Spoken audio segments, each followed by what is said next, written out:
Hello दोस्तों, आज मैं लगाने जा रही हूँ अपनी गार्डन में ग्रीन नेट और आपको बताऊंगी क्यों ग्रीन नेट हमारे गार्डन के लिए ज़रूरी होता है। क्या आपको इसे लगाना चाहिए या नहीं, अगर लगाना चाहिए तो कितने % वाला ग्रीन नेट आपको लगाना चाहिए जिससे आपके गार्डन में धूप भी आए और आपके पौधे भी अच्छे चले। तो चले लगाते हैं।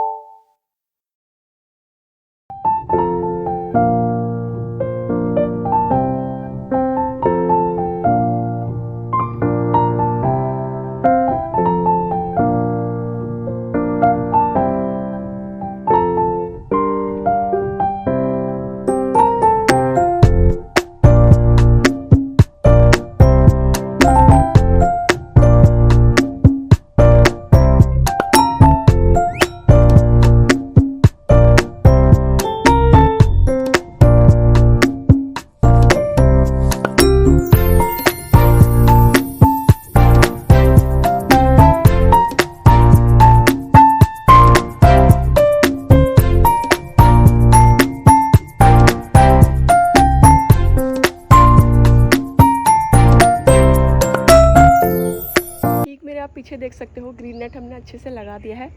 अब मैं आपको बताने वाली हूँ दोस्तों, अगर आप अपने गार्डन में ग्रीन नेट लगाना चाहते हो तो आप कौन सा ग्रीन नेट लगा सकते हो, कैसे आपको लगाना है, कौन से ग्रीन नेट को आपको ख़रीद के लाना है, कितने रुपए तक का आपको ये मिल जाएगा।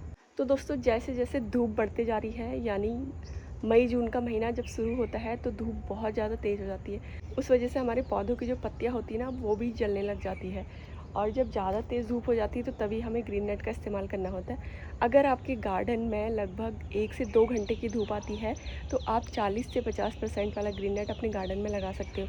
अगर आपके गार्डन में मेरी तरह बहुत तेज़ धूप आती है और पूरे दिन भर की धूप रहती है, 5-6 घंटे 7-8 घंटे की धूप रहती है, तो आप इस तरह से 70 to 80% वाला ग्रीन नेट ले सकते हो। इस तरह की ग्रीन नेट में क्या होता है ना, इस तरह का एक काला काला धागा रहता है और इसमें थोड़ा सा जो ये होल कह सकते हो आप, या ये जो इसकी सिलाई है काफ़ी पास पास होती है। इस वजह से ना ये पूरा 70 से 80% तक धूप को बिल्कुल कम कर देता है नीचे आने के लिए। तो ये होता है ग्रीन नेट। बस आपको परसेंटेज के अकॉर्डिंग ही इसे लेना है। जो 40 से 50% वाला ग्रीन नेट होता है ना, वो काफ़ी पतला आप देखोगे और खुले खुले से उसमें काफ़ी होल होते हैं। उस वाले ग्रीन नेट में इस तरह से काला धागा भी इसमें नहीं लगा रहता है। तो जब भी आप ग्रीन नेट लो, इस बात का ज़रूर ध्यान रखिएगा कैसे आपके गार्डन में धूप आती है और कौन से तरह के पौधे आपको उसमें रखने हैं। तो आपके मन में सवाल आ रहा होगा ये कितने का आपको मिल जाएगा। मैंने तो ये ग्रीन नेट 1200 रुपये तक का लिया है, बाकी आपके एरिया के अकॉर्डिंग डिपेंड करता है कहाँ से आप इसे ख़रीद रहे हो। इतने तक का मिल जाएगा। बाकी इसकी जो लेंथ है 20 फीट इसकी लेंथ उन्होंने बताई थी और 15 फीट इसकी विड्थ बताई थी। अब आप देख सकते हो कैसे मैंने इसे लगाया है। फ़िलहाल तो दोस्तों हमने इसे ऐसे ही जुगाड़ू तरीके से लगा दिया है। अगर आप इसे प्रोफेशनल तरीके से लगाना चाहते हो तो आप इसके लिए ना बिल्कुल ऐसे फ्रेम बना सकते हो लोहे का। तो उसमें ये बहुत अच्छा चल जाएगा, अच्छे से लग भी जाएगा, लेकिन उसके लिए ना आपको थोड़ा पैसा खर्च करना पड़ेगा। अगर मेरी तरह आप लगाना चाहते हो तो इसी तरह से रस्सी से बांध के जुगाड़ करके आप लगा सकते हो। अगर आपके घर में छत पे या जहाँ पे भी आप लगा रहे हो वहाँ पे कोई विंडो है या कोई लोहे के एंगल है, तो इस तरह से आप रस्सी बांधिए और आराम से उसमें लग जाता है। बस रस्सी आपकी थोड़ी मजबूत होनी चाहिए। और वहाँ पे मैं चढ़ी थी इसे लगाने के लिए। अगर रस्सी मजबूत होगी ना तो वो थोड़ा सा ये टिक जाएगा, वरना वैसे तो मेरा कई बार ये उड़ गया है। आंधी तूफान में ये इधर से उधर उड़ते भी रहता है, तो इसके लिए आपको इसे बहुत अच्छे से बांधना पड़ेगा। मुझे तो बस ये था गर्मी में कैसे भी करके मेरे पौधे बच जाएं, क्योंकि दोस्तों आप सभी तो जानते हो मेरा गार्डन तीसरे मंजिले पे है और पहली बार ही मैं ग्रीन नेट अपने गार्डन में लगाने जा रही हूँ। क्योंकि इस बार ऐसा भी था, मैं आउट ऑफ स्टेशन ज़्यादा जा रही थी और पौधों को पानी देने का बड़ा दिक्कत था। मैं ये सोच रही थी कहीं पौधे पूरे अच्छे से सूख ना जाए, लेकिन ग्रीन नेट लगा के ऐसा होगा कि आप 2-4 दिन के लिए बाहर भी जा सकते हो। अगर आपके घर में कोई भी पौधों को पानी देने वाला नहीं है, आपके पौधे बच जाएंगे। तो इसीलिए ही मैंने इस बार ग्रीन नेट अपने गार्डन में लगाया है और मैंने सारे ही पौधे इसके नीचे रख दिए हैं। अब मैं आपको बता देती हूँ ग्रीन नेट के नीचे कौन कौन से ऐसे प्लांट हैं जो आपको रखने हैं और कौन कौन से ऐसे पौधे हैं जो आपको नहीं रखने हैं। तो जैसे कि आप देख सकते हो दोस्तों, मैंने यहाँ पे ऑलमोस्ट अपने सारे ही प्लांट रखे हैं, क्योंकि देखिए मैंने जैसे कि आपको बताया मुझे कहीं जाना था, तो इसीलिए मैंने सारे ही प्लांट इसमें रख दिए हैं। अब आप एक बात का बहुत ज़्यादा ध्यान रखिएगा, जो फूल वाले पौधे हैं जिन्हें लगभग फूल देने के लिए 5 से 6 घंटे की धूप चाहिए होती है, उन पौधों को आप ग्रीन नेट के अंदर बिल्कुल मत रखिएगा। अगर आप उन्हें ग्रीन नेट के अंदर रखोगे तो उनमें सिर्फ पत्तियाँ ही पत्तियाँ आएंगी, फूल आना बंद हो जाएगा। या तो आप ऐसा करते हो, अगर उनमें फूल खिल गया है, फूलों में कलियाँ बन गई हैं, गुच्छे बन गए हैं, उसके बाद आप इन्हें ग्रीन नेट के अंदर रख सकते हो, क्योंकि उससे क्या होगा ना, फूलों की लाइफ थोड़ी लंबी हो जाएगी, जल्दी स्पेंट नहीं होंगे फ्लावर। जैसे कि बोगनविलिया अगर आपका पूरा अच्छे से खिल गया है तो ग्रीन नेट के नीचे आप रख सकते हो। और साथ ही अगर आपके चंपा के पौधे का जो स्टॉक होता है उसमें फूल खूब सारे आगे हैं, उसे भी आप ग्रीन नेट के अंदर आराम से रख सकते हो। उससे क्या होगा ना, जो चंपा के फूल हैं वो धूप आने पे बहुत जल्दी सूख जाते हैं, स्पेंट हो जाते हैं। तो अंदर अगर आप उसे रखोगे ग्रीन नेट के नीचे, कलियाँ खिलने की बात कर रही हूँ, तो धीरे धीरे उसमें फूल खिलता रहेगा। लेकिन कली बनने के लिए और चंपा के पौधे में जो स्टॉक बनता है उसके लिए लगभग 7 से 8 घंटे की धूप पौधे को चाहिए होती है। तो ऐसी गलती बिल्कुल मत करिएगा। कहीं पता चला आपने चंपा के पौधे भी इसके अंदर डाल दिए हैं, बोगनविलिया भी यहाँ रख दिया है, धूप के जितने पौधे हैं यहाँ रख दिए हैं, गुड़हल का पौधा रख दिया है, तो थोड़ा सा धूप आने में दिक्कत हो जाएगी। क्योंकि जो ये ग्रीन नेट है मेरा वाला, ये 70 to 80% वाला है, मतलब 70 से 80% तक धूप ये बिल्कुल ज़मीन पे आने नहीं देता है। अगर आपका ग्रीन नेट 40 से 50% का है तब तो आप ग्रीन नेट के नीचे अपने फूलों वाले पौधे भी रख सकते हैं, चंपा, गुड़हल, इस तरह के।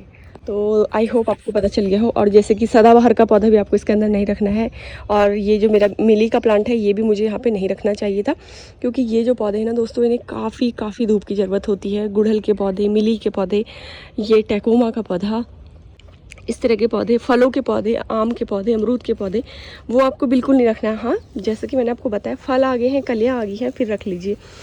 और अपराजिता का पौधा। और अगला जैसा कि प्लांट मैं आपको दिखा रही हूँ, ये है सदाबहार का पौधा। धूप में इस तरह के पौधों को अगर ग्रीन नेट के अंदर अगर आपने डाल दिया है तो फिर बिल्कुल नहीं फूल देंगे। इस तरह के पौधों को धूप की बहुत ज़्यादा ज़रूरत होती है, खासकर गर्मियों के टाइम पे, क्योंकि गर्मियों के ही फूल हैं। अगर इन्हें धूप ही नहीं मिलेगी तो क्या ही फ़ायदा होगा फिर इनकी गर्मी के मौसम का। और कनेर का पौधा भी आपको बिल्कुल नहीं रखना है ग्रीन नेट के अंदर, वरना कनेर भी फूल देना आपका बंद कर देगा। और फूलों के पौधे, फलों के पौधे भी नहीं रखने हैं। अगर आप चाहते हो, आपके यहाँ पे बहुत ही तेज़ धूप आ रही है, पौधे बिल्कुल भी नहीं बच पा रहे हैं धूप से, पत्तियाँ जलने लगी हैं फलों के पौधों की भी और फूलों के पौधे की भी, और फूल भी आपके मुरझा रहे हैं, कलियाँ झड़ रही हैं, तो आप 40 से 50% वाला ग्रीन नेट लाइए, उसमें अपने पौधे आराम से रखिए। उसमें आपके पौधे को धूप भी मिल जाएगी और साथ ही छाँव भी मिल जाएगी, बारिश भी मिल जाएगी। इस वाले अंदर की साइड जैसा कि आप देख सकते हो दोस्तों, यहाँ पे मेरे बहुत सारे एवरग्रीन प्लांट भी हैं और कुछ ऐसे पौधे भी हैं जिन्हें मतलब धूप की तो ज़रूरत ही नहीं होती है, इसलिए मैंने इन्हें डायरेक्ट ग्रीन नेट के नीचे रखा है, क्योंकि यहाँ पे बार बार मेरा आना नहीं हो पाता है।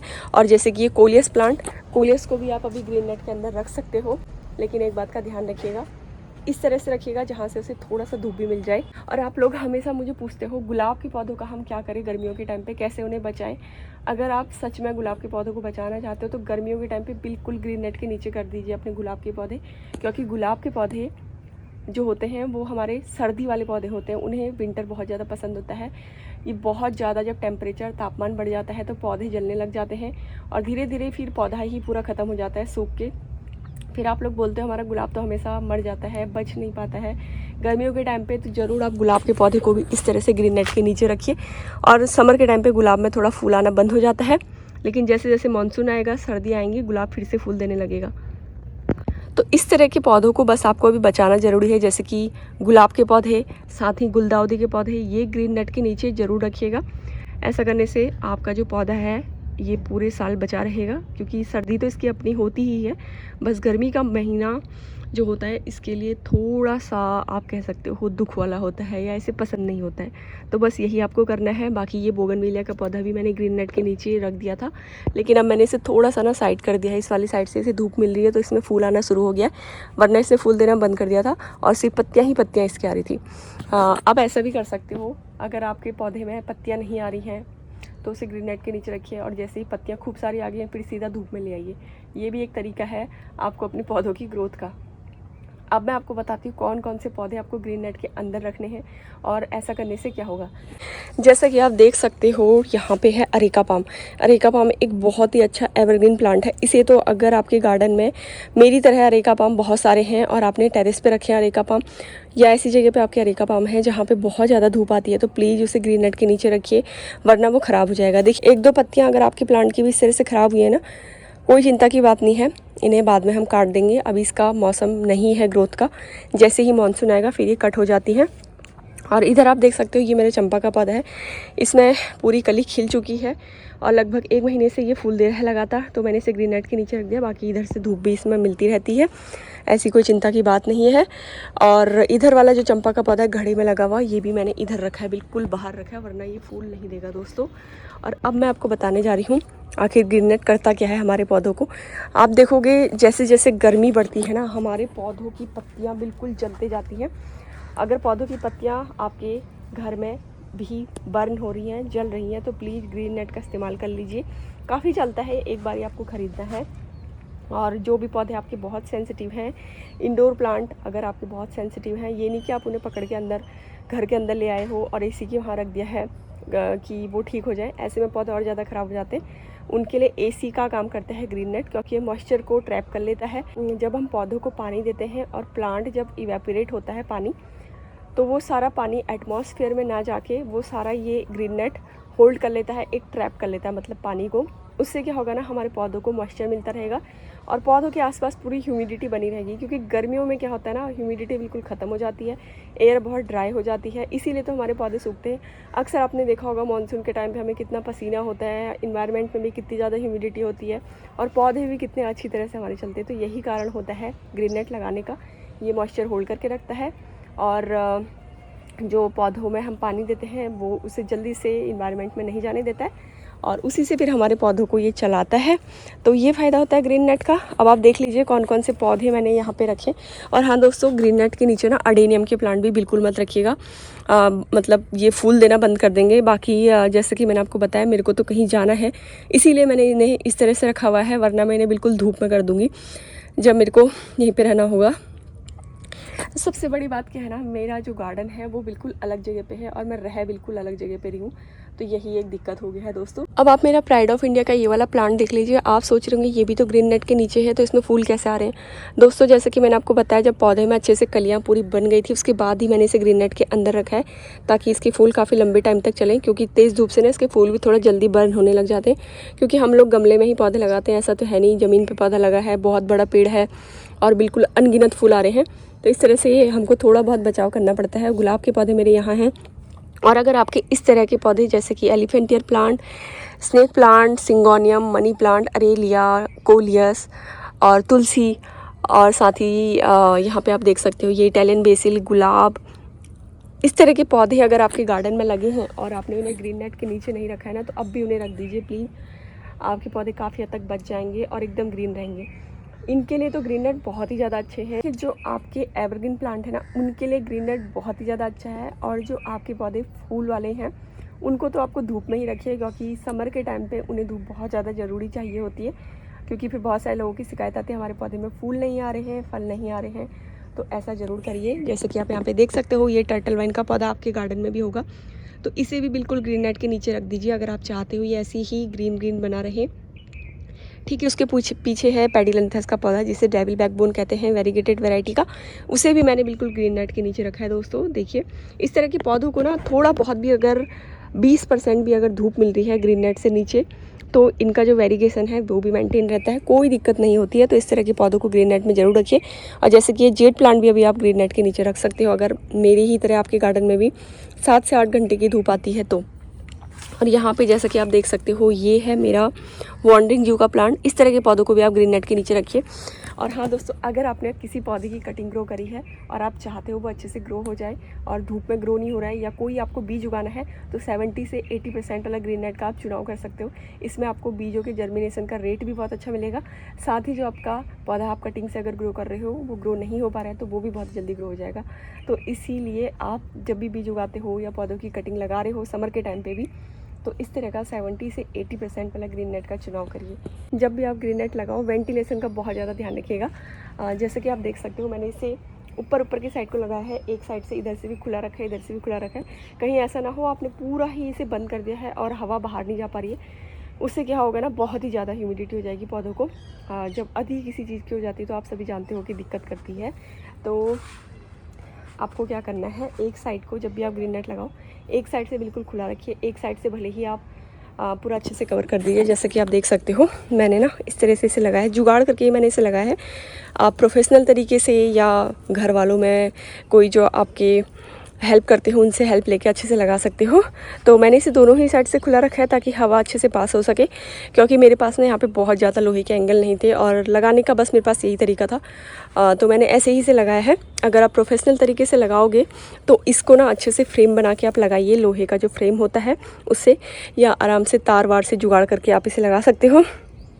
और बाकी मैंने तो इसी तरह से इसे बांधा है।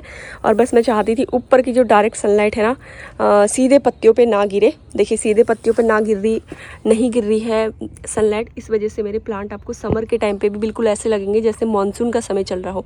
ये मेरा अरेलिया का प्लांट है और ये दोस्तों बालकनी गार्डन में लगने वाला पौधा है, लेकिन मैंने इसे ग्रीन नेट के नीचे रखा है, इसलिए बहुत ही ज़्यादा बढ़िया चल रहा है। मेरी ही कहीं नज़र न लग जाए इस पौधे को। और तो जैसा कि मैंने आपको बता दिया है, वेंटिलेशन का ध्यान रखना है दोस्तों। अब मैं आपको एक और चीज़ बताने जा रही हूँ। जब भी आप ग्रीन नेट लगाओ ना तो बहुत ज़्यादा हाइट मत दीजिए ग्रीन नेट को, क्योंकि ज़्यादा हाइट देने की वजह से ना कई बार ऐसा होता है मॉइस्चर को ग्रीन नेट होल्ड नहीं कर पाता है। और बहुत ऊपर नहीं लगाना है ग्रीन नेट। लोहे का एंगल भी जब भी आप फिक्स कर रहे हो तो 7 से 8 फीट तक ही करिए। लोहे का एंगल फिट लगभग 7 फीट बहुत है, क्योंकि अगर आपको ग्रीन नेट के अंदर बैठना भी है या आपके फैमिली मेम्बर्स को भी आप अपने गार्डन में बैठते हो, चाय वाय पीते हो, तो 7 फीट का ग्रीन नेट बहुत है। 7 फीट तक कोई ऐसा है नहीं इंसान जो 7 फीट का होगा, बहुत कम ही लोग होते हैं। तो 7 से 8 फीट लगभग आप कर लीजिए। ये नहीं कि आप 10 से 15 फीट तक अपनी हाइट पे ग्रीन नेट लगा दिया है, उससे पौधों को ना ज़्यादा आपका फ़ायदा नहीं होगा। इसीलिए जब भी ग्रीन नेट लगाते हो ज़्यादा हाइट मत दीजिए। मैंने तो खैर इसे जहाँ पे ही मुझे एंगल मिले वहीं पे मैंने इसे बांधा है। तो ये तो मेरी बहुत कम ही ज़्यादा थोड़ा कम ही हाइट होगी है, लेकिन इससे ज़्यादा आपको हाइट रखनी है। वैसे मैं इसमें बीच में डंडा लगा देती हूँ।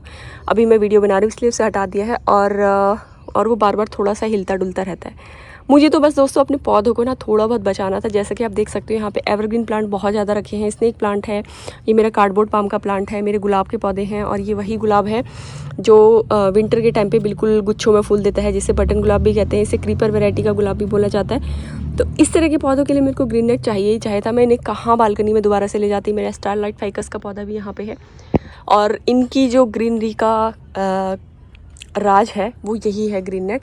और साथ ही दोस्तों जैसे कि मैंने आपको बताया, मैं पौधों को ना पानी भी देते रहती हूँ। सुबह 2 घंटे मेरे यहाँ पे लगते हैं पौधों को पानी देने में। बस यही मेरे पौधों का राज है।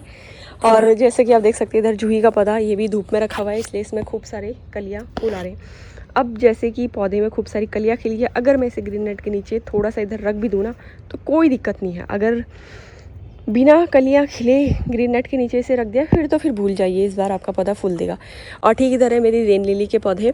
उन्हें बारिश भी मिल रही है, साथ ही उन्हें थोड़ा बहुत धूप भी मिल रही है, तो रेन लिली भी यहाँ पे खिलना चालू हो गई है। ये देखिए। वैसे तो दोस्तों अब ना मानसून का महीना आने वाला है, जैसा कि जून का समय आ गया है, और इस बार क्लाइमेट चेंज जैसा कि लगातार होते जा रहा है, तो क्लाइमेट चेंज की वजह से मानसून थोड़ा पहले आ गया है। और अगर अभी भी आपके गार्डन में बहुत तेज़ धूप आ रही है और ये जून का महीना चल रहा है, जून के महीने में ही अगर आप ये वीडियो देख रहे हो तो अपने गार्डन में अभी भी आप ग्रीन नेट लगा सकते हो। वरना अगली बार अगर आप ग्रीन नेट लगाना चाहते हो अपने गार्डन में तो लगभग मई से ही शुरू कर दीजिएगा। मई की 1 तारीख को ही ग्रीन नेट अपने गार्डन में लगा दीजिए, क्योंकि मई का महीना भी बहुत तेज़ धूप वाला महीना होता है। देखिए धूप आने ही वाली है, सूरज भगवान, लेकिन यहाँ पे ग्रीन नेट की बदौलत थोड़ा सा पौधों को हरियाली मिली हुई है। और कोई भी पौधा मैं अभी अपने टेरेस गार्डन में लगा सकती हूँ समर के टाइम पे भी। अगर आप समर के टाइम पे भी अपने गार्डन के लिए कुछ इस तरह के पौधे खरीद रहे हो जो एवरग्रीन हो, जैसे कि aglaonema, Aralia, snake plant, starlight ficus और वॉन्डरिंग जू, तो इस तरह के पौधे भी आप डायरेक्ट लाके ग्रीन नेट के नीचे रख सकते हो। इसमें पौधों को कोई नुकसान नहीं होगा। और दोस्तों जैसे कि आप यहाँ पे देख सकते हो, ये है सक्यूलेंट वैरायटी के कुछ पौधे जो मैंने लगाए थे। आई थिंक आपको याद होगा मैंने कैसे इन्हें लगाए। तो इस तरह के पौधों को भी आपको ग्रीन नेट के नीचे रखना होता है, क्योंकि ये एकमात्र ऐसा सक्यूलेंट प्लांट है, इसे मदर ऑफ 1000 भी बोलते हैं। उसकी दूसरी वैरायटी समझ लीजिए, लेकिन जो इसका अपना नेचर है ना वो सक्यूलेंट वैरायटी का है। इसकी फ्लैशी लीफ होती है। इस तरह के पौधों को भी आपको ग्रीन नेट के नीचे रखना बहुत ज़्यादा ज़रूरी है, वरना ये ख़त्म हो जाते हैं, बिल्कुल काला पड़ जाएगा और हो सके तो सूख भी जाएगा, ख़राब हो जाएगा। तो इससे अच्छा क्यों ही रिस्क लेना। तो ग्रीन नेट का इस्तेमाल इस वजह से भी आप कर सकते हो। और ऐसा नहीं है कि बिना ग्रीन नेट के आपके पौधे चलेंगे नहीं, फिर भी चल जाएंगे। लेकिन एक होता है ना, अगर आप अगले कहीं दूसरी जगह शिफ्ट कर रहे हो और आपको आदत नहीं है, वहाँ पे ज़्यादा धूप है, कम धूप है, तो इस वजह से ग्रीन नेट ज़रूर लगाइए। और यहाँ पे ना ऐसी ग्रीनरी है, पता है कैसा लग रहा है, जैसे कि मानसून का महीना चल रहा हो। और एकदम बाहर इतनी गर्मी है, बाहर बिल्कुल रूखा सूखा है, अंदर इतनी हरियाली है। तो ये है दोस्तों ग्रीन नेट का कमाल। एक बार अपने गार्डन में ग्रीन नेट लगाने का कष्ट जरूर करिएगा और मुझे कमेंट सेक्शन में ये भी बताइए आपके गार्डन में ग्रीन नेट है या नहीं है। अगर नहीं है तो अगली बार आप इसे लगाइए, और अगर है तो मुझे कमेंट सेक्शन में बताइए। और थैंक्स फॉर वॉचिंग दोस्तों, फिर मिलूंगी आपको किसी और वीडियो के साथ। और हाँ, चैनल पे बिल्कुल नए हो तो सबसे पहले आपको चैनल को सब्सक्राइब करना है अगर आप नेचर लवर हो, और उसके बाद वीडियो को लाइक ज़रूर करिए। जब आप वीडियो पे लाइक करते हो, कमेंट करते हो ना, उससे मुझे मोटिवेशन मिलता है ताकि मैं आपके लिए और वीडियो बनाऊँ, आपको जानकारी दूँ। Bye, take care.